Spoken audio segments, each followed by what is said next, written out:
Yes, it's me Simon YouTube ചാനലിലേക്ക് എല്ലാ പ്രേക്ഷകർക്കും സ്വാഗതം. നമ്മൾ ഒട്ടനവധി വീഡിയോസ് 65ഓളം വീഡിയോകൾ ചെയ്തിട്ടുണ്ട് പല വിഷയങ്ങളായിട്ട്. അതായത് കൊച്ചുകുട്ടികളുടെ പഠനം തൊട്ട് അതുപോലെ തന്നെ കൗമാരക്കാരുടെ പ്രശ്നം, യുവാക്കളുടെ പ്രശ്നം, അതുപോലെ തന്നെ ബിസിനസ് എങ്ങനെ ആരംഭിക്കുന്നതിൻ്റെ കാര്യങ്ങൾ, ആരംഭിച്ച് കഴിഞ്ഞ് അത് വേണ്ടത്ര പ്രോഗ്രസീവ് അല്ലാത്ത കേസുകൾ, ബിസിനസ് നഷ്ടത്തിലേക്ക് വന്ന് നിർത്താൻ പോകുന്നവർ എന്തൊക്കെ ചെയ്യണം എന്നുള്ളത്, അങ്ങനെ വിവിധങ്ങളായ മനുഷ്യനുമായിട്ട് ബന്ധപ്പെട്ട പോസിറ്റീവ് കാര്യങ്ങളുടെ ഒരു പട തന്നെ നമ്മുടെ വീഡിയോസിലുണ്ട്. അതുപോലെ തന്നെ ഡയബറ്റിക് പേഷ്യൻസ് എങ്ങനെ അതിനെ കൺട്രോൾ ചെയ്യാം, അതിനെ റിവേഴ്സ് ചെയ്യാം എന്നുള്ളത് വളരെ സിമ്പിളായിട്ട്, അല്ലാതെ നമ്മളതിൻ്റെ സയൻറ്റിഫിക്കലിയാണ് നമ്മളത് ചെയ്ത് കാണിച്ചിരിക്കുന്നത്. അതെല്ലാം നമ്മുടെ ചാനലിലുണ്ട്. അപ്പോൾ അത് നിങ്ങൾക്കറിയാം. അപ്പോൾ അതിൽ അങ്ങനെ കാണുമ്പം കുറേ സംശയങ്ങൾ പലരും ചോദിക്കാറുണ്ട്. ഇപ്പോൾ ഏറ്റവും പുതിയതായിട്ട് എനിക്ക് കിട്ടിയ ചില പ്രശ്നങ്ങൾ, അതായത് അവർ വെൽ ടു ഡു ആയി, മധ്യവയസ്കരാണ്, അറൗണ്ട് 50 to 60 years ഉണ്ട്, മക്കളൊക്കെ വിദേശത്ത് അല്ലെങ്കിൽ നാട്ടിൽ നല്ല ബിസിനസ് ജോലിയൊക്കെയാണ്. പക്ഷെ ഇപ്പോഴും അവർ കണ്ടു വളർന്ന പശ്ചാത്തലത്തിൽ തന്നെയാണ് ജീവിക്കുക. അതിനെന്ത് ചെയ്യണമെന്നാണ് ചോദ്യം. എനിക്ക് വളരെ ഇൻട്രസ്റ്റിംഗ് ആയിട്ട് തോന്നി. ഞാൻ അതിനെപ്പറ്റി ഒന്ന് പഠിച്ചു. ശരിയാണ്, പലരും ഇന്നലകളിൽ ഞങ്ങളുടെ കുഞ്ഞുങ്ങളെയൊക്കെ പഠിപ്പിച്ച കാലത്ത് അല്ലെങ്കിൽ ബിസിനസ്സുകൾ ആരംഭിച്ച കാലത്ത് ഒക്കെ വളരെ സ്ട്രിക്റ്റായിട്ട് ജീവിച്ചു, വരുമാനം കൺട്രോൾ ചെയ്ത്. അങ്ങനെ ജീവിക്കണം. ഏതൊരു ബിസിനസ് സ്റ്റാർട്ട് ചെയ്യുമ്പോഴും 5 വർഷക്കാലം സ്ട്രിക്റ്റായിട്ട് നമ്മളെ കൺട്രോൾ ചെയ്യണം. അത് അതിൻ്റെ പോളിസിയാണ്. ആ 5 വർഷക്കാലം കിട്ടുന്ന പ്രോഫിറ്റ് ടാക്സൊക്കെ കുറവാണ് ആ സമയത്ത്.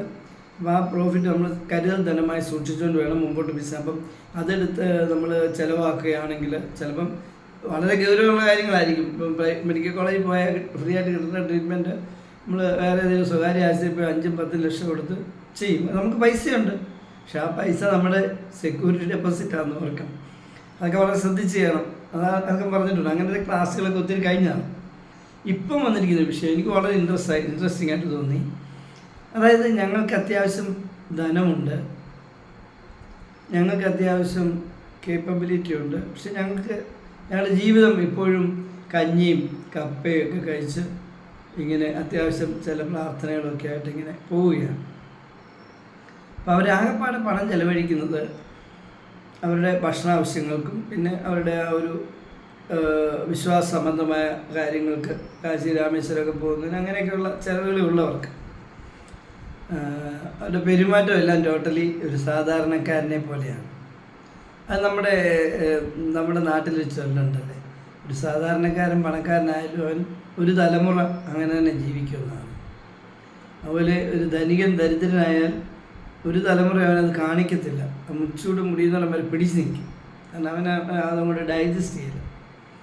ഈ 2 തിയറിയിൽ നിൽക്കെയാണ് ഇത്തരത്തിലുള്ള സംശയങ്ങൾ വന്നത്. എനിക്ക് ഒത്തിരി സന്തോഷം. ഞങ്ങൾ അതിനെപ്പറ്റി കുറേ പഠിച്ചു, ചർച്ച ചെയ്തു.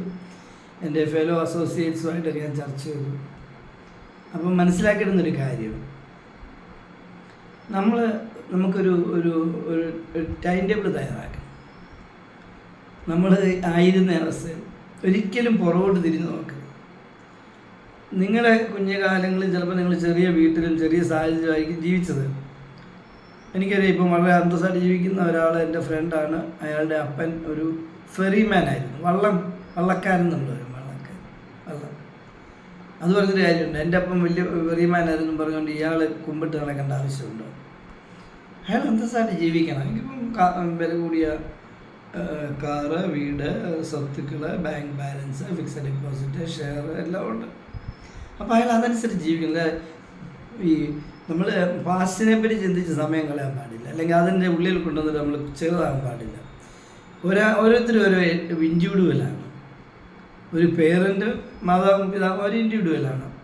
മകനും ഭാര്യയും ഒരു വേറൊരു ഇതാണ്. അപ്പം അപ്പനെ പോലെ ജീവിക്കണതിൻ്റെ ആവശ്യമുണ്ടോ? ഇല്ല. ഇപ്പം ഗ്രാൻഡ് ഫാദറിനെ പോലെ ജീവിക്കേണ്ട ആവശ്യമുണ്ട്. നമ്മൾ നമ്മുടേതായ സ്റ്റൈലിൽ ജീവിക്കണം. അപ്പോൾ അതിനെന്തൊക്കെ ശ്രദ്ധിക്കണം?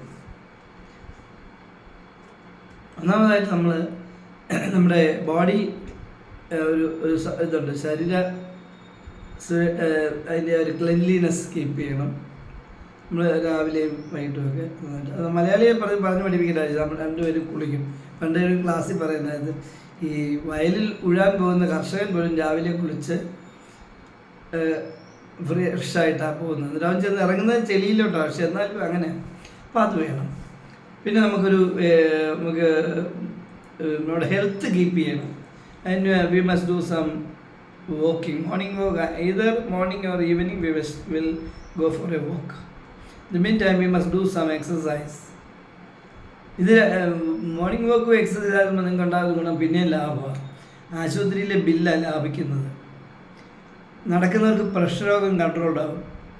അതുപോലെ എക്സസൈസ് ചെയ്യാൻ തുടങ്ങുമ്പോൾ നിങ്ങൾ ഡയബറ്റിക് താഴാൻ തുടങ്ങും. ഈ രണ്ടു വഴിയിലും അതുപോലെ സ്റ്റെൻഡ് ഇടേണ്ട ആവശ്യം വരികയില്ല. If you are spending some time in ഒരു 1.5 hour വാക്കിങ്ങിനും എക്സസൈസിനും ചിലവാക്കുകയാണെങ്കിൽ സ്റ്റെൻഡ് ഇടേണ്ട ലക്ഷങ്ങളില്ലെങ്കിൽ ലാഭിക്കാൻ പറ്റും. അതുപോലെ തന്നെ ഹോസ്പിറ്റലിലെ ഒരു വല്ലാത്ത ഒരു അന്തരീക്ഷത്തിൽ പോയി നിൽക്കേണ്ട ആവശ്യം വരികയില്ല. ഹെൽത്തി ആയിരിക്കും. ഓക്കെ, അതങ്ങനെ ചെയ്യാം. അങ്ങനെ ഹെൽത്തി ആകുമ്പോൾ തന്നെ നിങ്ങൾക്ക് നിങ്ങളുടെ നേരെ നിൽക്കാൻ തുടങ്ങും. നിങ്ങളുടെ കൂനൊക്കെ പോയിട്ട് നല്ല സ്മാർട്ടാകും. അപ്പം അതൊന്ന്. രണ്ടാമത് നല്ല വെൽ ടു ഡു ഡ്രസ്സുകളൊക്കെ വാങ്ങിക്കുക. ഒരു കാശൊന്നും മുടക്കി ഞാൻ പറയും സാധാരണ ഒരു ഷർട്ടിന് 700 രൂപ കൊടുത്താൽ മതി. ഇപ്പം ഒരു ചെറിയ ഒരു ഷോറൂമിൽ ചെന്നാൽ. എന്നാൽ ബ്രാൻഡഡ് ആണെങ്കിൽ 2500-3000 രൂപ. ഇപ്പോൾ നമുക്ക് 3000 രൂപ ഷർട്ടാണ്. പക്ഷേ ഈ 3000 രൂപ ഷർട്ട് നിങ്ങൾക്ക് 5 വർഷം ഉപയോഗിക്കാം. കളർ മങ്ങത്തില്ല. ഏറ്റവും ലേറ്റസ്റ്റ് ഡിസൈനായിരിക്കും. അതാണ് ഞങ്ങളൊക്കെ അങ്ങനെ വാങ്ങുന്നൊരു കാര്യം. 10 25 അല്ലെങ്കിൽ 10 20 ഷർട്ട് ഉണ്ടെങ്കിൽ 4-5 വർഷം അങ്ങ് പോകും, എന്നും ഉപയോഗിച്ചാൽ പോലും. മറിച്ച് നമ്മൾ ഈ 700 രൂപ ഷർട്ട് വാങ്ങിച്ചാൽ ഓരോ അലക്കിനും അതിന് കളർ ഫെയ്ഡ് ചെയ്യാൻ തുടങ്ങും. അത് ഒരു പഴഞ്ചനാകും ഒരു 5-6 മാസം ആകുമ്പോഴത്തേക്ക്. പിന്നെ കൂടുതൽ ഷർട്ട് മേടിക്കുന്നത് എന്തിനാണെന്നറിയോ? കൂടെയുള്ള അലക്കൊഴിവാക്കാനായിട്ട് വേണ്ടിയാണ്. അപ്പം അങ്ങനെ നമ്മൾ അത് ചെയ്യുക. വസ്ത്രങ്ങൾ വാങ്ങിക്കുക. ഷർട്ടെന്ന് ഞാൻ പറയും നമ്മുടെ ഭാര്യയ്ക്കും കുഞ്ഞുങ്ങൾക്കും അതുപോലുള്ള വസ്ത്രങ്ങളൊക്കെ വാങ്ങിച്ചു കൊടുക്കണം. കഴിവതും ബ്രാൻഡഡ് ആയിട്ടുള്ള ഇത് ഉപയോഗിക്കുന്നത് നന്നായിരിക്കും. കാരണം അത് കൂടുതൽ കാലം ലാസ്റ്റ് ചെയ്യുന്നുണ്ട്. ഞാൻ ചില ഷൂസൊക്കെ 8 വർഷമൊക്കെ ഞാൻ തന്നെ എന്നിട്ടും അടുത്തിട്ട് അതെടുത്ത് ചേമ്പർ വെച്ചിട്ട് വേറൊരെണ്ണം എടുത്തിടും. എന്നിട്ട് അത് കേടാകത്തില്ല. ബ്രാൻഡഡ് ഷൂ ഒക്കെ ആകുമ്പോഴേ നമുക്ക് അതിൻ്റെ വിലയും ഇപ്പം നമ്മൾ സാധാരണ കടയിൽ ചെന്ന് വെച്ച് 800 രൂപ മേടിക്കുന്ന സാധനം 400 രൂപയുടെ സാധനം 800 രൂപയ്ക്ക് തന്നു വിടുന്നതാണ്. മറിച്ചൊരു ബ്രാൻഡഡ് ഷൂസ് മേടിക്കുമ്പോൾ അതിൻ്റെ 800 വില അതിൻ്റെ കമ്പനി വിലയാണ്. അതിന് 10% പ്രോഫിറ്റ് എടുക്കാൻ പറ്റത്തുള്ളൂ. അപ്പം ബ്രാൻഡഡ് ആയിട്ടുള്ള അതൊക്കെ വാങ്ങി ഉപയോഗിക്കുക. അപ്പോൾ അതിന് തന്നെ ഒരു ക്ലാസ് ഉണ്ട്. നിങ്ങൾ ഇതൊരു വണ്ടിയിൽ ചെന്ന് ഇറങ്ങുമ്പം നിങ്ങളുടെ ആ ചെരുപ്പും നിങ്ങളുടെ ആ ഉടുപ്പും ഡ്രസ്സും ഒക്കെ അത് ഒരു ക്ലാസ്സാണ്. അപ്പം ഇത് ഒരു അന്തസ്സായിട്ട് ജീവിക്കുന്നതിൻ്റെ ഭാഗമാണോ എന്ന് വെച്ചാൽ അതും അതിൻ്റെ ഭാഗം തന്നെയാണ്. ഇപ്പോൾ ഞാൻ ഡിപ്പാർട്ട്മെൻറ്റ് ട്രെയിനർ ക്ലാസ് എടുക്കുമായിരുന്നു സെക്രട്ടറി. അപ്പോൾ ഞാൻ പറയും നിങ്ങളുടെ പദവി അനുസരിച്ച് നിങ്ങൾ ചെരുപ്പിടണം. ഒരു വീട്ടിൽ ചെല്ലുമ്പോൾ അന്നത്തെ കാലത്ത് 500 രൂപയുടെ ഷോപ്പ് അത് വലിയ കംപ്ലൈൻറ്റ് മിനിസ്റ്റർ അടുത്തൊക്കെ പോയി. അപ്പോൾ അത് നമ്മൾ ആ ഒരു പദവിയുടെ അനുസരിച്ച് നമ്മൾ വസ്ത്രം ധരിക്കണം. നമ്മൾ എങ്കിലേ ആളുകൾ നമ്മളെ അംഗീകരിക്കുന്നു. കാരണം സ്ട്രേഞ്ചേഴ്സ് പോലും പരിധിയിലിപ്പോൾ നമ്മളെ അറിയാവുന്ന ആളുകൾ ഒരു പരിധി കഴിഞ്ഞാൽ എന്നാ ചെയ്താലും അംഗീകരിക്കുക. കാരണം അത് നമ്മൾ ഈ പ്രവാചകന് സ്വന്തം നാട്ടിൽ സാധനം ഇല്ലെന്നല്ലേ പറയുന്നത്. അത് വലിയ വലിയ ഉദ്യോഗസ്ഥന്മാരായ പലരും അത് അനുഭവിക്കുന്നുണ്ട്. നാട്ടിലെല്ലാം ഭയങ്കര വില. പക്ഷെ സ്വന്തം നാട്ടിൽ ചെന്നാൽ അവർ തോളെ കെട്ടിടാ ഇവിടെ വാടാന്നൊക്കെ പറയും. അതങ്ങനെയാണല്ലോ, അത് പ്രശ്നമല്ല. പക്ഷേ നമ്മൾ പിന്നെ രണ്ടാമത് അത് ഡ്രസ് കോഡെന്ന് ഞങ്ങൾ പറയും. ഡ്രസ് കോഡിനകത്ത് തന്നെയാണ് ഷൂസൊക്കെ വരുന്നത്. Okay, first of all dress code. Secondly നമ്മൾ ഭക്ഷണം കഴിക്കുമ്പോഴേ വീട്ടിൽ ഉണ്ടാക്കുന്ന അപ്പമാണ് എനിക്കിഷ്ടം, ദോശയാണ് എനിക്കിഷ്ടം. അതിന് ചമ്മന്തി വേണം, സാമ്പാർ വേണം, ഒക്കെ വാശി പിടിക്കും. അതല്ലാതെയും ഭക്ഷണങ്ങളുണ്ട് ഈ നാട്ടിൽ. അതറിയണമെങ്കിൽ വല്ലപ്പോഴും നിങ്ങളുടെ ഭാര്യയും കൊച്ചുമക്കളുണ്ട് അവരെയൊക്കെ വിളിച്ച് വണ്ടി എടുത്ത് ഏതെങ്കിലും ഒരു നല്ല വലിയ ഹോട്ടലിൽ പോയി, ഒരു ഇടത്തരം നമുക്ക് വലിയൊരു ഹോട്ടലിൽ പോയി ഫുഡൊക്കെ ഓർഡർ ചെയ്ത് കഴിക്കുക. ഹോട്ടലൊക്കെ ചെല്ലുമ്പം കോട്ടയത്തൊക്കെ ആർക്കാടിയയിലൊക്കെ ചെന്നാൽ നെയ്മീൻ വറുത്തത് വാങ്ങിച്ച് കഴിക്കണം. ഇങ്ങനെയും വറക്കാവും നമുക്ക് വിചാരം തോന്നും. ചിക്കൻ 65 ഒക്കെ മേടിച്ച് ഇങ്ങനെയും ചിക്കൻ നമ്മൾ വറക്കുന്നുണ്ട് വീട്ടിൽ. ചിക്കൻ 65 നെയ്മീനൊക്കെ വീട്ടിൽ വറക്കുമെങ്കിലും അവരുടെ റെസിപ്പി ചേഞ്ച് ഉണ്ട്. എന്നാൽ നമ്മൾ സ്ഥിരം കഴിക്കുന്നതിന് വ്യത്യസ്തമായൊരു ടേസ്റ്റ് കിട്ടും, നമുക്കൊരു ഉണർവ് തോന്നും. അങ്ങനെ ചെയ്യുന്നു. ഭക്ഷണം കഴിച്ച് കാശൊക്കെ പോട്ടണേ. ഇതെല്ലാം ബാങ്കിൽ കിടന്നിട്ട് എന്നാ കാര്യം? ഒരു ദിവസം നമ്മൾ ഇതൊന്നും അറിയാതെ നമ്മൾ പോവുകയല്ലേ. പ്രായം കൂടി അവസാനം വെന്റിലേറ്ററിലൊക്കെ ഇട്ട് നമ്മളങ്ങ് പോകും. ട്യൂബൊക്കെ കുത്തി കയറ്റി. എടാ മോനെന്ന് വിളിക്കാൻ പോലും പറ്റില്ല, വായിലും മൂക്കിലൊക്കെ അപ്പടി ട്യൂബായിരിക്കും. അപ്പോൾ അതുകൊണ്ട് ഈ ട്യൂബൊന്നും ഇല്ലാത്ത അവസ്ഥയിൽ നമ്മൾ നല്ല വസ്ത്രങ്ങൾ ധരിക്കുക, നല്ല ഡ്രസ് കോഡ് കീപ്പ് ചെയ്യുക, നന്നായിട്ട് യാത്ര ചെയ്യുക, നല്ല ഭക്ഷണം വാങ്ങിച്ച് കഴിക്കുക. ഒരു കാര്യമുണ്ടേ, നിങ്ങൾക്ക് അതിന് വേറെ പൈസ ഒന്നും എടുക്കേണ്ട ആവശ്യമില്ല. ആക്ച്വലി നിങ്ങൾ ഭക്ഷണവും നിയന്ത്രിച്ച് എക്സസൈസും ചെയ്യുന്ന ആളാണെങ്കിൽ ഹോസ്പിറ്റൽ ബില്ലിന് ലാഭം മതി നിങ്ങൾക്ക് ടൂറ് പോകാൻ. ഒരു ഉദാഹരണം പറയാം. പ്രഷർ രോഗിയായ ഒരാൾ, ഒരു ഡയബറ്റിക്, ഈ മരുന്ന് മാത്രം കഴിക്കണോ? ഇത് സമയം നമ്മൾ രാവിലെ കുറച്ച് നടന്ന് ഒരു എക്സസൈസ് ഒക്കെ ചെയ്ത് നോക്കും, നിങ്ങളുടെ താഴോട്ട് പോകുന്ന ഷുഗർ കൺട്രോൾ ആകുന്നതാണ്, അല്ലെ പ്രഷർ താകുന്നതാണ്. ഇത് റുട്ടീനാക്കിയാലോ. അപ്പോൾ ഹോസ്പിറ്റൽ ബില്ല് കുറേ, ആ പൈസ മതി നമുക്ക് ടൂറ് പോകാനും ഈ പറഞ്ഞ നല്ല ബ്രാൻഡഡ് ഡ്രസ്സ് വാങ്ങിക്കാനും ഒക്കെ. ഓക്കെ. പിന്നെ നിങ്ങൾക്ക് ഒരുമാതിരി സമ്പത്തൊക്കെ ഉണ്ടെങ്കിൽ ഒരു മാസത്തിൽ ഒരു ടൂറ് എവിടെയെങ്കിലും ചുമ്മാ വൈഫിനെയൊക്കെ വിളിച്ച് ചുമ്മാ കോട്ടയം ആലപ്പി ബീച്ച് എന്ത് രസമാണ്. ഞാൻ എപ്പോഴും പോകുന്നതാണ്, എത്ര പോയാലും മടുക്കുകയില്ലാത്തൊരു ബീച്ച് ആലപ്പുഴ ബീച്ച്. അവിടെ കുറേ സഹോദരന്മാർ ചെറിയ ലുട്ടിലുടുക്ക് സാധനമൊക്കെ വിൽക്കാൻ വെച്ചിട്ടുണ്ട്. അവരുടെ വിചാരം നമ്മളൊക്കെ പൊട്ടം. അവർ ബോണ്ടായോ കപ്പയോ അതൊക്കെ. പക്ഷെ നമ്മളിത് വാങ്ങിച്ച് കഴിക്കുക. എന്താണെന്നറിയോ? ഒന്ന്, അവരുടെ ഇഫേർട്ടിനൊരു വില കൊടുക്കുക. രണ്ട്, നാടൻ ഭക്ഷണം കഴിക്കുക. അത് രസമല്ലേ? ആ മണൽക്കൂടി ഇതൊക്കെ തിന്നിട്ടുണ്ടെങ്കിൽ നടക്കുമ്പോൾ രസമാണ്. അതാ ഒരു നൊസ്റ്റാൾജിക് ഫീലിങ്സ് ക്രിയേറ്റ് ചെയ്യും നമ്മൾക്ക് ഉണർവുണ്ടാക്കും. അപ്പോൾ അങ്ങനെ ചെയ്യണം. മക്കളൊക്കെ അല്ല പൈസ എല്ലാം പോയിട്ട് വലിയ നമ്മളവിടെ പോയി സ്റ്റാർ ഹോട്ടലിൽ കയറുന്ന ഇരുട്ടിൻ്റെ മറവത്തിരുന്ന് കഴിച്ചിട്ട് ഒരു കാര്യമില്ല. അപ്പോൾ കൊച്ചുമക്കൾക്കാണ് നിങ്ങൾ ഈ പാൻ വാലസിൻ്റെ കയ്യിൽ നിന്ന് വാങ്ങിച്ചു കൊടുക്കുന്നൊരു സാധനം നല്ലതേ വാങ്ങിച്ചു കൊടുക്കാവുള്ളൂ. അത് നല്ലതുകൊണ്ട് സ്റ്റാൻഡേർഡാണ്. ഇപ്പോൾ എല്ലായിടും സ്റ്റാൻഡേർഡായി. പഴയ പോലെ മോശമായ കടകളൊന്നും ഇപ്പോൾ ഇല്ല, എല്ലാം സ്റ്റാൻഡേർഡ് കടകൾ. ആ കുട്ടികൾക്ക് അത് വലിയ ഇഷ്ടമാണ്. നിങ്ങൾക്കൊരു വലിയ സ്റ്റാർ ഹോട്ടലിൽ കയറി ഒരു ചിക്കൻ കബാബ് വാങ്ങിച്ചു കൊടുക്കുന്നതും ഒരു ആ ബീച്ചിലെ സൈഡിലുള്ള ഹോട്ടലിൽ നിന്ന് ഒരു ഉഴുന്നോട വാങ്ങിച്ചു കൊടുക്കുന്നതും കൂടെ തൊഴിൽ കുട്ടിയെ സംബന്ധിച്ച് അല്ലെ നമ്മുടെ തന്നെ സംബന്ധിച്ച് ആ വടക്കുള്ള ടേസ്റ്റ് ഭയങ്കരമല്ലേ, ആ ചായ കുടിച്ച്. അപ്പം അത്തരത്തിൽ നമുക്ക് യാത്ര ചെയ്യാൻ പഠിക്കാം. അങ്ങനെ ചെയ്യാം. അങ്ങനെ ചെയ്യുമ്പോഴും നിങ്ങൾക്ക് മിച്ചം ഉണ്ടാകത്തുള്ളൂ പൈസ. നിങ്ങൾ ഡിസിപ്ലിനിൽ നടക്കുകയും ഭക്ഷണം കഴിക്കുമ്പോൾ ഒരു കാര്യം ശ്രദ്ധിച്ചോണം. ഒരു 50 വയസ്സ് കഴിഞ്ഞാൽ ഒത്തിരി വാരി വലിച്ച് കഴിക്കേണ്ട ആവശ്യമില്ല. ഇത് ഡോക്ടർമാർ പറയുന്നു, നാട്ടുകാർ, പക്ഷെ നമ്മൾ കേൾക്കുകയില്ല. എൻ്റെ ചില ക്ലബിലൊക്കെ വരുന്ന എൻ്റെ ചില സ്നേഹിതന്മാർ പറയുന്നത് വൈകിട്ട് എനിക്ക് അങ്ങോട്ട് ഞാനൊരു പിടിക്കും. വൈകുന്നേരം ഏറ്റവും കുറച്ച് ഭക്ഷണം കഴിക്കേണ്ട സമയമാണ്. ഞാൻ തൈരും മോര് കാച്ചും ബീഫ് ഒലത്തും ഫിഷ് ഫ്രൈയും ഞാനൊരു പിടിക്കും എന്നൊക്കെ പറയുമ്പം ഞാൻ അയാളെ നോക്കും. അവിടെ എല്ലാം ഇറച്ചി തൂങ്ങി കിടക്കുക. ഒരു 60 വയസ്സിനപ്പുറം പോകില്ല ഇതൊന്നും. 62 വയസ്സാണ് ഇങ്ങനെ തിന്നാൻ പോകുന്നത്. അപ്പം നിങ്ങൾ ഭക്ഷണം പറഞ്ഞാൽ രാവിലെ ഒരു 2 ചപ്പാത്തിയും എന്തെങ്കിലും ഒരു താറാമുട്ട പിടിക്കുക, കറി വെച്ചതോ അല്ലെങ്കിൽ ഒരു ഓംലെറ്റോ ഒക്കെ കഴിക്കാം. ഒരു കപ്പ് ചായയും കുടിക്കാം. ഒരു 11 മണിയാകുമ്പോൾ എന്തെങ്കിലും സ്നാക്സോ അല്ലെങ്കിൽ നിങ്ങൾ ഒരു കുക്കമ്പറോ. ഞാൻ കൂടുതൽ കഴിക്കുന്നത് പംകിനാണ്, മത്തങ്ങ. ഒരു 1/2 കിലോ മത്തങ്ങ തൊലി എത്തി വൈഫോടെ വെച്ച് ഞാൻ കയറി ഇറങ്ങി ഓരോന്ന് തിന്നും. ഭയങ്കര നമ്മുടെ ശരീരത്തിന് ഏറ്റവും ബെസ്റ്റാണ് പംകിൻ. അതുപോലെ തന്നെ ഈ കുക്കമ്പർ നന്നായി വാഷ് ചെയ്ത് കട്ട് ചെയ്ത് വെക്കണം. അത് കഴിക്കുക. ചുമ്മാ എടുത്ത് ഇച്ചിരി കുരുമുളകൊക്കെ ഇട്ട് 2 ഉള്ളി ഉണ്ട് അവിടെ ചതച്ച് നോക്കിയാൽ ഓരോ അസുഖം വരികയല്ല, ജലദോഷം പോലും അടുത്ത് വരികയല്ല പോരെ. അപ്പം അങ്ങനെ ഉച്ചയ്ക്ക് ഒരു അല്പം ചോറ് നിർബന്ധമില്ല. ഞാൻ കാർബോഹൈഡ്രേറ്റ്സ് കംപ്ലീറ്റ് കുറച്ചിരിക്കുക. ഒരല്പം ഒരു കപ്പ് ചോറ്, ഒരു ഫിഷ് ഫ്രൈ, അയലയാണ് ഒരു കരിമീനാണ്, കരിമീൻ മുഴുവൻ കഴിക്കും.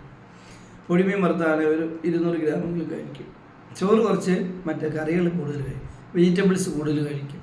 വെജിറ്റബിൾസ് കഴിക്കുമ്പോൾ ഓർത്തോണം, കഴിഞ്ഞ ദിവസം കണ്ടില്ലേ ഭയങ്കര വിഷമാണ്. ഇപ്പോൾ ഇന്ത്യ ഗവൺമെൻറ് റിപ്പോർട്ട് വന്നിട്ടുണ്ട് 12% പോയിസൺ പച്ചക്കറിയിൽ. അപ്പോൾ അത് പച്ചക്കറി കൊണ്ടുവന്ന് വെള്ളത്തിലിടാതെ ഒരു കാരണവശാലും എടുത്ത് നേരെ ചെറുതായിട്ട് കഴുകി വെക്കരുത്, ക്യാൻസർ ഉണ്ടാകും. അതിനിപ്പം ഹോട്ടലിലൊക്കെ വലിയ ടാങ്ക് ഇട്ട് തലേദിവസം വാങ്ങിച്ച് അതിലിടണമെന്ന് പറഞ്ഞാൽ ചാക്ക് കല്യാണ അതുകൊണ്ട് ഇപ്പോൾ സദ്യക്ക് പോകുമ്പോൾ എനിക്ക് മടുപ്പാണ് ഭക്ഷണം കഴിക്കാം. എന്നുവെച്ചാൽ അവർ ചാക്ക് കുടഞ്ഞിട്ട് നേരെ കട്ട് ചെയ്തിട്ടാണ് കഴുകുന്നതെന്നാണ് പറയുന്നത്. ഞാൻ കഴുകി കണ്ടിട്ടില്ല, ഒരിടത്ത് പ്രശ്നം ഉണ്ടാക്കിയത്. ഞാൻ സെക്രട്ടറി ആയിരുന്നപ്പോൾ. ഇപ്പം ഹെൽത്തുകാർ പറയുന്നുണ്ട് വാഷ് ചെയ്യണമെന്നൊക്കെ. പക്ഷേ ആര് ചെയ്യാനാണ്? അപ്പോൾ എന്നോട് ആൾ ഞങ്ങൾ എവിടെ ഇട്ട് വാഷ് ചെയ്യാനാണ് ഈ കല്യാണത്തിനൊക്കെ സദ്യ ഒരുക്കാൻ വരുന്നവർ? പക്ഷേ സൂക്ഷിക്കണം. ഇപ്പോൾ ഏറ്റവും പുതിയ റിപ്പോർട്ട് ഗവൺമെൻറ് ഓഫ് ഇന്ത്യയുടെ വന്നിട്ടുണ്ട്. അത് ഭയങ്കര പോയിസണാണെന്നാണ്. 12% എന്നൊക്കെ പറഞ്ഞാൽ ചിലപ്പോൾ നമ്മൾ തട്ടിപ്പോകുന്നത് കഴുകാതെ നിന്ന് അത്രയും പോയിസണാണ് വരുന്നത്. അപ്പോൾ അത് വളരെ വാഷ് ചെയ്ത് ഒക്കെ എടുത്തിട്ട് കഴിക്കും. വീട്ടിലാകുമ്പോൾ തലേദിവസം വെള്ളത്തിൽ ഇടണം. എന്നിട്ട് ചെറിയ വാളംപുളി വെള്ളമാണെങ്കിലും നല്ലതാണ്. ചിലർ മഞ്ഞൾപ്പൊടി ഇടും, ചിലർ ഉപ്പിടും. ഉപ്പിട്ട വർക്കും എനിക്കറിയില്ല. ഈ വാളംപുളി വെള്ളത്തിൽ ആസിഡും ആൽക്കലിയും കൂടെ അത് ന്യൂട്രലായി പോകുമെന്നാണ് എനിക്ക് തോന്നുന്നത്. അത് നിങ്ങൾ ആരെങ്കിലും വിദഗ്ധരൊക്കെ ആയിട്ട് ബന്ധപ്പെട്ട് ചെയ്യാം. എന്തായാലും അങ്ങനെ പച്ചക്കറി വെച്ച് കഴിക്കാവുള്ളൂ. പിന്നെ 4 മണിക്ക് ഒരു സ്നാക്കോ ഒരു ചായയോ കുടിക്കാത്തവരൊന്നും കുടിക്കുക. പലരും ഇപ്പം പുതിയ പിള്ളേരൊന്നും ചായ കുടിയൊന്നും ഇല്ല, അതുപോലെ ജ്യൂസൊക്കെ കുടിക്കും, അത് മതി. പിന്നെ വൈകുന്നേരം ഒരു 7 ആകുമ്പോൾ 6 തൊട്ട് കഴിക്കുക. 6 തൊട്ട് 7 വരെ ഞാൻ കഴിക്കുന്ന ഒരു ചപ്പാത്തിയാണ്. എൻ്റെ നൈറ്റ് ഫുഡ് ഒരു ചപ്പാത്തിയാണ്. അതിൻ്റെ കൂടെ ഒരു പീസ് ചിക്കനോ അല്ലെങ്കിൽ ഒരു ഫിഷ് കറിയോ അല്ലെങ്കിൽ ഒരു സാലഡോ എന്തെങ്കിലും ഇത്ര ഉള്ളൂ, അത്ര കഴിക്കത്തുള്ളൂ. അതുകൊണ്ട് എന്ത് പറ്റി? ആരോഗ്യം എങ്ങനെ ഉണ്ട്? സൂപ്പറല്ലേ? വാഹനം ഓടിച്ചാലോ ബാംഗ്ലൂർ പോയാലും പിന്നെ ഒരു 40 കിലോമീറ്റർ പോകണം തന്നെ പോകാൻ റെഡിയാണ്. നമുക്കൊരു മടുപ്പില്ല, ക്ഷീണമില്ല. And compare to my age, you know my age is 64+. Even though I can drive directly to Bangalore from Kottayam. ഞങ്ങൾ 5:30 പോയാൽ 2:30 ആകുമ്പം, രാവിലെ 5:30 കോട്ടയത്ത് നിന്ന് പുറപ്പെട്ട 2:30 ആകുമ്പോൾ നിംഹാൻസിൽ ചെല്ലുമായിരുന്നു. നിംഹാൻസ് സെൻട്രൽ ബാംഗ്ലൂരിൽ. അതാണ് എൻ്റെ രീതി. അപ്പം വലിയ സ്പീഡിലൊന്നുമല്ല, 110 കിലോമീറ്ററോ 120 കിലോമീറ്ററൊക്കെ പോകത്തുള്ളൂ. 160 വരെയൊക്കെ വണ്ടിക്ക് എടുക്കാം. പക്ഷെ അവിടെ അതിൻ്റെ ആവശ്യമില്ലല്ലോ. കാരണം 6 വരി പാതയില്ല, എക്സ്പ്രസ് ഹൈവേ. അപ്പോൾ കോട്ടയത്തൂടെ 110 പോകാമെന്ന് ചിന്തിച്ചാൽ ആളുകൾ പേടിച്ചു. അത് പറ്റില്ല. ഞാൻ കേരളത്തിൽ 80 കിലോമീറ്റർ കൂടുതൽ ഓടിക്കത്തില്ല. പക്ഷെ കേരളം വിട്ട് കഴിഞ്ഞാൽ 6 വരി പാതയാണെങ്കിൽ 120, 110, 120 പോകും. എന്നാലും നമുക്ക് നമ്മുടെ ആ എക്സസൈസ് ചെയ്യുന്നതുകൊണ്ട് ഭക്ഷണങ്ങളുടെ നമുക്ക് എന്താണെന്നറിയോ, സ്റ്റെബിലിറ്റി ഉണ്ട്. നമുക്ക് കൊണ്ട് വണ്ടിക്കും കിട്ടും. ഓക്കെ, അപ്പോൾ അങ്ങനെ. അതുപോലെ തന്നെ ഇത് രണ്ടല്ല, ഇപ്പം ഭക്ഷണമായി, എക്സസൈസായി, വസ്ത്രമായി, ടൂറായി, അല്ലേ? പിന്നെ എന്താ വേണ്ടേ? പണ്ടേ ഒരു ബൈബിൾ കഥ പറയാം. ബൈബിൾ അറിയാൻ മേലാത്തവർക്ക് അറിയാവുന്ന കഥയായിരിക്കും, ലാസറിൻ്റെ കഥയെ. ലാസർ ഒരു ധനവാൻ്റെ വാതിൽ താമസിച്ചൊരു മനുഷ്യനാണ്. ഈ ലാസറിനെ ധനവാൻ ഏതെങ്കിലും തരത്തിൽ ഉപദ്രവിച്ചെന്നോ അയാളെ ആട്ടി ഓടിച്ചെന്നോ ഒന്നും നമ്മുടെ സിനിമയിൽ കാണുന്നതല്ലേ ഒന്നും അങ്ങനെ ചെയ്തിട്ടില്ല. അങ്ങനെ ആരും പറഞ്ഞു കേട്ടിട്ടില്ല. പക്ഷേ ലാസറിനെ സംബന്ധിച്ച് കടുത്ത ലാസറിനെ നമ്മുടെ അബ്രഹാത്തിൻ്റെ മടിയിലിരുത്തുകയും അതേസമയം നമ്മുടെ ദരിയാൻ അവിടെ പോയി ഒടുങ്ങാത്ത തീക്കുണ്ടത്തിലേക്ക് പോയി. അപ്പോൾ അതിൻ്റെ കാരണമായിട്ട് നമ്മളെല്ലാം പരിശോധിക്കും മനസ്സിലാകുന്നത് എന്താ? നമുക്ക് ധനം കിട്ടുമ്പോൾ നമുക്ക് മാത്രം ഉപയോഗിക്കാനല്ല അത് തരുന്നത്. നമ്മുടെ സഹോദരന് ഇച്ചിരി കുറവുണ്ടെങ്കിൽ അവനെ അല്പം കൊടുത്ത് സഹായിക്കണം. നമ്മുടെ അടുത്ത വീട്ടിലൊരു വിവാഹം നടക്കാൻ അവരെ ഒന്ന് ഹെൽപ്പ് ചെയ്യണം. ഒരു രോഗിയായ മനുഷ്യനുണ്ടെങ്കിൽ ആ ഭവനം സന്ദർശിക്കുകയും അവർക്ക് 50-100 രൂപ അല്ല കൊടുക്കണ്ട, ഒരു 2000, 3000, 5000 കൊടുക്കണം. അയാൾ എഴുന്നേറ്റ് നടക്കുന്നിടം വരെ ഇങ്ങനെയൊക്കെ ചെയ്യാനായിട്ടാണ് ധനം നമുക്ക് തന്നിരിക്കുക. അപ്പം ഒന്ന് പേഴ്സണലായിട്ടുള്ള സാനിറ്റൈസേഷൻ നടത്താം, ഡ്രസ്സിലായാലും ക്ലോത്തിങ്ങിലായാലും ഫുഡിലായാലും. 2 ട്രാവലിങ്. 3 ഹോട്ടൽ ഭക്ഷണങ്ങളൊക്കെ കഴിച്ചു തുടങ്ങണം. എന്നും വീട്ടിൽ വെക്കുന്ന കഞ്ഞിയും കപ്പയും മാത്രം വീട്ടിൽ നിന്ന് പുറത്ത് ഇങ്ങനെ കഴിക്കരുതെന്നൊന്നും പറയരുത്. നിങ്ങൾക്ക് ദൈവം നിങ്ങളുടെ മക്കളിലൂടെ ആയാലും നിങ്ങളിലൂടെ തന്നെയാണെങ്കിലും ധനമൊക്കെ തന്നപ്പോൾ അതനുസരിച്ച് ജീവിക്കണം. വല്ലപ്പോഴും ഒരു മൂവിയൊക്കെ കാണാൻ പോകുന്നത് നല്ലതാണ്. ഈ പുതിയ ട്രെൻഡൊക്കെ കാണണമെങ്കിലേ കുശുമ്പും കുന്നായ്മയും ഈ TV സീരിയൽ എന്ന് പറയുന്നത് ചുമ്മാ അമ്മായിമ്മ മരുമകളെ കാണുമ്പോഴാളെ എങ്ങനെ തട്ടണം, അമ്മായിമ്മ എങ്ങനെ തട്ടണം എന്നൊക്കെ ഒരിക്കലും ജീവിതം നടക്കാൻ സംഭവമാണ്. ഞാനൊരു ഗവൺമെൻറ് ഓഫീസറായിരുന്നു 35 വർഷം. എൻ്റെ വിരലുണ്ടാകുന്ന സംഭവങ്ങൾ അങ്ങനെ കാണത്തുള്ളൂ. പക്ഷേ TV സീരിയലൊക്കെ കണ്ടാലോ എല്ലാ കുടുംബത്തിലും ഇങ്ങനെ പാരവെക്കുന്നു. അത് നടക്കുന്ന കാര്യമല്ല, വെറുതെ മനുഷ്യനെ മാനസികമായി കുഴപ്പത്തിലാക്കുന്ന ഇങ്ങനെ എക്സാഗ്രേറ്റ് ചെയ്യുന്ന കഥകൾ അതൊന്നും കാണരുത്. TV സീരിയൽ കാണുകയും ചെയ്യരുത്. ഞാൻ കണ്ടിട്ടില്ല, എൻ്റെ ഭാര്യ എൻ്റെ മക്കളും കണ്ടിട്ടില്ല, ഇത്ര കാലമായിട്ട് ഞങ്ങൾ കാണാറില്ല. എനിക്ക് പറയാനുള്ളത് നമ്മളതൊക്കെ ശ്രദ്ധിക്കണം.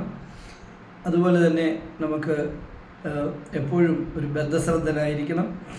സ്വർണമോ വിലപിടിപ്പുള്ളതൊക്കെ അധികം വീട്ടിൽ സൂക്ഷിക്കരുത്, ലോക്കറിൽ വെക്കണം. പണം അക്കൗണ്ടിലൂടെ നമ്മുടെ പാൻ കാർഡിൽ ഒക്കെ ഉപയോഗിക്കാം, നമുക്ക് ഫോൺ-പേ ഒക്കെ ഉപയോഗിക്കാം. പണം ഇങ്ങനെ ഒത്തിരി പേരെ കാണിച്ചൊന്നും നടക്കരുത്, മറ്റുള്ളവർക്ക് ഊതപ്പുണ്ടാകും. എൻ്റെ ഒരു ബ്രദർ പറയാറ്, മദ്രാസിലായിരുന്നപ്പം ഒരു ഫ്രഷ് 100 രൂപ നോട്ടീസ് എൻ്റെ പോക്കറ്റ് ഇതിൻ്റെ ഉണ്ടെങ്കിൽ മതി, നിന്നെ അവർ തട്ടാനൊരു പ്രയോജനമായിരിക്കും.